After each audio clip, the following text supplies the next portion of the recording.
श्री स्वामी समर्थ. कन्या राशी 16 ते 30 जून पंधरवड्याचे राशी भविष्य. नमस्कार मित्रांनो, अमृतवाणी या चॅनलवर तुमचे मनपूर्वक स्वागत आहे. या पंधरवड्यात तुमच्या मेहनतीला योग्य फळ मिळेल का? आर्थिक अडचणी कमी होतील का? नोकरी आणि व्यवसायात नवीन संधी असतील का? कुटुंबातील वातावरण अधिक सुखद बनेल का? आरोग्याच्या बाबतीत कोणती काळजी घ्यावी लागेल?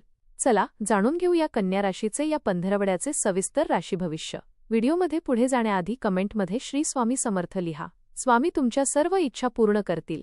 हा कालावधी कन्या राशीच्या व्यक्तींसाठी विचारपूर्वक निर्णय घेण्याचा, जुन्या चुका सुधारण्याचा आणि नवीन संधींचा योग्य लाभ घेण्याचा ठरू शकतो.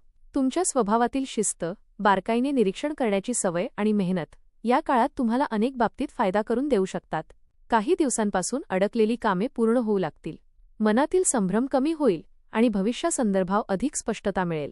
कोणतीही गोष्ट घाईघाईने न करता नियोजनपूर्वक केल्यास अपेक्षेपेक्षा अधिक चांगले परिणाम मिळू शकतात. करिअर आणि व्यवसाय. करिअरच्या दृष्टीने हा पंधरवडा अत्यंत महत्त्वाचा ठरू शकतो. नोकरी करणाऱ्या व्यक्तींना त्यांच्या कामाची योग्य दखल मिळू शकते. अनेक दिवसांपासून सुरू असलेल्या एखाद्या प्रकल्पात यश मिळाल्यामुळे वरिष्ठ अधिकारी तुमच्यावर अधिक विश्वास ठेवतील. कार्यालयातील जबाबदाऱ्या वाढू शकतात, परंतु त्या सांभाळण्याची क्षमता तुमच्यात असेल. काही व्यक्तींना पदोन्नती, बदली किंवा नवीन विभागात काम करण्याची संधी मिळू शकते. व्यवसाय करणाऱ्यांसाठी हा काळ विस्ताराचा राहू शकतो. नवीन ग्राहक, नवीन व्यवहार किंवा नवीन भागीदारीचे प्रस्ताव मिळू शकतात. बाजारपेठेतील बदल लक्षात घेऊन काम केल्यास चांगला आर्थिक फायदा होऊ शकतो. स्पर्धकांपेक्षा वेगळे नियोजन केल्यामुळे तुमची प्रगती वेगाने होऊ शकते. मात्र कोणतेही नवीन करार किंवा मोठी गुंतवणूक करताना कागदपत्रांची पूर्ण तपासणी करणे आवश्यक राहील. आर्थिक स्थिती. आर्थिक बाबतीत हा काळ हळूहळू स्थैर्य देणारा ठरू शकतो. पूर्वी केलेल्या मेहनतीचे आर्थिक फळ मिळण्यास सुरुवात होईल.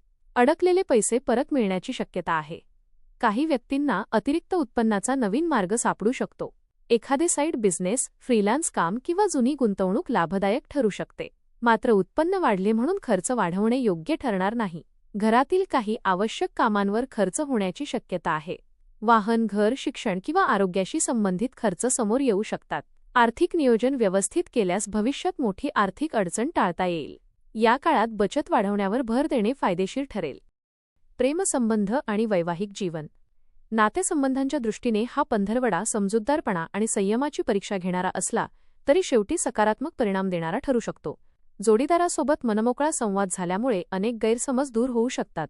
नात्यातील छोट्या छोट्या गोष्टींवर लक्ष देणे आवश्यक राहील. प्रेमसंबंधात असणाऱ्या व्यक्तींना आपल्या भावना स्पष्टपणे व्यक्त करण्याची संधी मिळेल. विवाहित व्यक्तींना जोडीदाराचे उत्तम सहकार्य मिळेल. घरगुती जबाबदाऱ्या एकत्र सांभाळल्यामुळे नात्यातील विश्वास अधिक वाढेल. काही व्यक्तींना विवाहासंबंधी शुभ बातमी मिळू शकते. नातेसंबंधांमध्ये अपेक्षांपेक्षा समजूतदारपणा अधिक महत्त्वाचा ठरेल.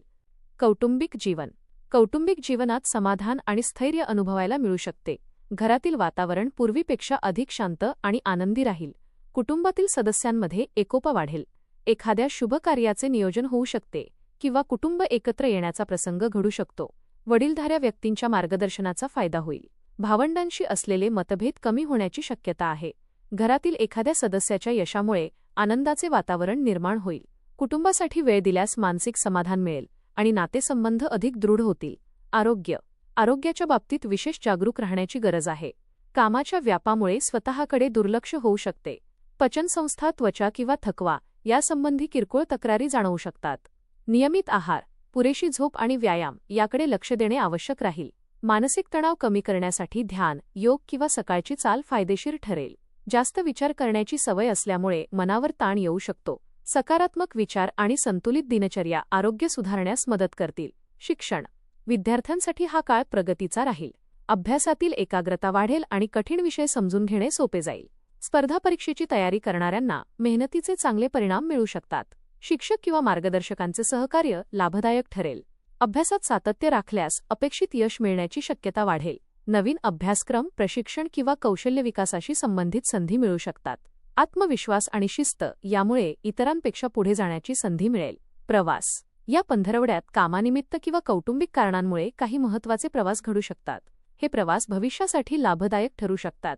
नवीन लोकांशी ओळखी होतील आणि त्यातून पुढील काळात चांगल्या संधी मिळू शकतात. नवीन नोकरी, नवीन व्यवसाय किंवा नवीन ठिकाणी काम करण्याबाबत चर्चा होऊ शकते. एखादा जुना संपर्क पुन्हा सक्रिय होऊन तुमच्या प्रगतीत मदत करू शकतो. प्रवासादरम्यान मिळालेली माहिती भविष्यात महत्त्वाची ठरू शकते. आध्यात्मिक आणि मानसिक प्रगती. या काळात मनाला शांतता आणि स्थैर्य मिळवण्याची गरज अधिक जाणवेल. धार्मिक किंवा आध्यात्मिक कार्यांमध्ये सहभाग घेतल्याने मानसिक समाधान मिळेल. ध्यान आणि प्रार्थना. यामुळे मनातील नकारात्मक विचार कमी होतील. स्वतःच्या चुका आणि अनुभवांमधून शिकण्याची संधी मिळेल. जीवनाकडे पाहण्याचा दृष्टिकोन अधिक सकारात्मक होईल. अंतर्मनातील शक्ती वाढल्यामुळे निर्णयक्षमता अधिक मजबूत बनेल. विशेष सूचना. प्रत्येक गोष्टीत परिपूर्णता शोधण्याचा अट्टाहास टाळा. इतरांच्या चुका सतत दाखवण्यापेक्षा त्यांना समजून घेण्याचा प्रयत्न करा. आर्थिक व्यवहारांमध्ये सावधगिरी बाळगा. कोणतीही महत्त्वाची माहिती तपासल्याशिवाय पुढे पाठवू नका. वेळेचे योग्य नियोजन केल्यास अनेक अडचणी टाळता येतील. उपाय. दररोज श्री गणेश आणि भगवान विष्णू यांचे स्मरण करा. ओम नमो भगवते वासुदेवाय मंत्राचा जप करा. बुधवारी हिरव्या मुगाचे किंवा हिरव्या भाज्यांचे दान करणे शुभ राहील. हा पंधरवडा कन्या राशीसाठी मेहनतीचे फळ मिळवून देणारा, जीवनात शिस्त आणि स्थैर्य निर्माण करणारा, तसेच नवीन संधींचे दरवाजे उघडणारा ठरू शकतो.